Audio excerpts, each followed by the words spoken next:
माननीय व्यासपीठ, माननीय संयोजक व सत्यनिष्ठ परीक्षक व इथे बसलेल्या सुजाण हो, मी शीतल विठ्ठल इयत्ता 10वी न्यू इंग्लिश स्कूल सह्याद्री या शाळा शिकत असून प्रस्तुत विचारमंचावरती विषय मांडते शिक्षण क्षेत्रातील दीपस्तंभक डॉक्टर कर्मवीर भाऊराव पाटील।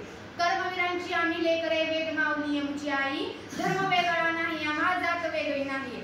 ज्ञानाच्या या अथांग महासागरात असे काही घटने असतात की जे आपल्या तेजाने, स्वकर्तृत्वाने, चरित्राने सर्वांचे लक्ष आपल्याकडे वेधून घेत असतात।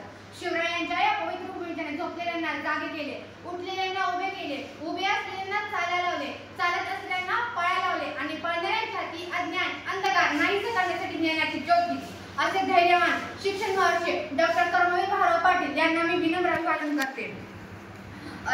सातारा सातारा सातारा सातारा सातारा सातारा सातारा सातारा सप्तांचे सातारा, सप्तकोंड्यांचा सातारा, देशप्रेमियांचा सातारा, ज्ञानियांचा सातारा, शिक्षणाचा सातारा, शेतकऱ्यांचा सातारा, असा हा सातारा कर्मवीरांचा झाला, कर्मवीरांचा झाला। पूजित झाला सकल लोक हो, धन्यत झाला सकल लोक हो, पूजित झाला सकल लोक हो, धन्यत झाला सकल लोक हो। कर्मवीर भाऊराव पाटील त्याचे म्हणतात, कर्मवीर भाऊराव पाटील त्याचे म्हणतात। अशा या महान तेजस्वी सूर्याचा उदय कुंभोच्या गावी 22 सप्टेंबर 1887 रोजी झाला। 1887 रोजी झाला।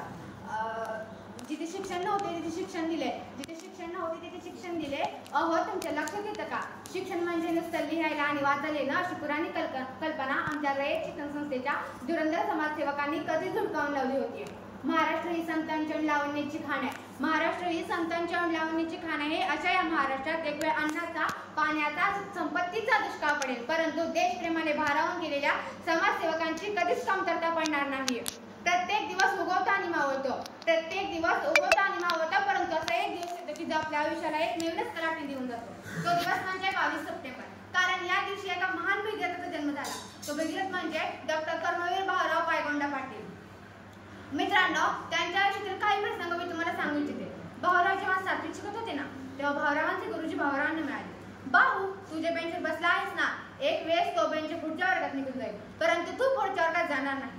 यावर भाऊरावांनी गोड उत्तर दिलं। भाऊराव म्हणाले, मी शिकलो नाही तरी चालेल, मी शिकलो नाही तरी चालेल, परंतु या समाजाला मागे राहू देणार नाही। पूर्वीच्या काळी अस्पृश्य लोकांना विहिरीवरचे रहाटाचे पाणी दिले जात नसे। त्यावेळी तिथे भाऊराव गेले व विहिरीचा रहाट मोडून विहिरीतच टाकून दिला व म्हणाले, माणसालाच माणूस पाणी देत नसेल, माणसालाच माणूस पाणी देत नसेल तरी हाडाहाटाचा तरी का उपयोग, आता बसा बोंबलत। त्या काळी अण्णांना बोर्डिंगसाठी पैशांची खूप गरज होती। त्यावेळी तिथे एक सावकार आले व अण्णांना म्हणाले, अण्णा, तुमच्या बोर्डिंगसाठी जेवढी पैशांची मदत आहे ना, तेवढी पैशांची मदत करायला मी तयार आहे। त्यावेळी अण्णांना खूप आनंद झाला। अण्णा सावकारांना म्हणाले, तुमच्या या मदतीमुळे माझ्या बोर्डिंगची मुले खाऊ पिऊ शकत असतील तर हा भाऊराव आपल्या कात्रज जोडे आपणास अर्पण करायला तयार आहे। त्यावेळी सावकार अण्णांना म्हणाले, भाऊराव, तुमच्या कात्रज जोडे मला नको, पण तुम्ही एक काम करा, या बोर्डिंगला माझं नाव द्या। त्यावेळी अण्णा कडाडले, रागाने लालबंद होऊन म्हणाले, वेळ आली तर जन्मदाते बापाचं नाव बदलेन, वेळ आली तर जन्मदाते बापाचं नाव बदलेन, परंतु या बोर्डिंगला दिलेलं छत्रपती शिवाजी महाराज हे नाव मुळीच बदलणार नाही। मित्रांनो, त्यांच्याबद्दल कर्मवीर भाऊराव पाटील यांच्याबद्दल सांगत असताना मला एका गोष्टीचा आवर्जून उल्लेख करेन। जेव्हा या संपूर्ण जगामध्ये टेक्नॉलॉजीची स्पर्धा लागली होती ना, आणि त्याच वेळेला अमेरिकेनं सुपर संगणक नावाची अतिशय वेगवान टेक्नॉलॉजी विकसित केली।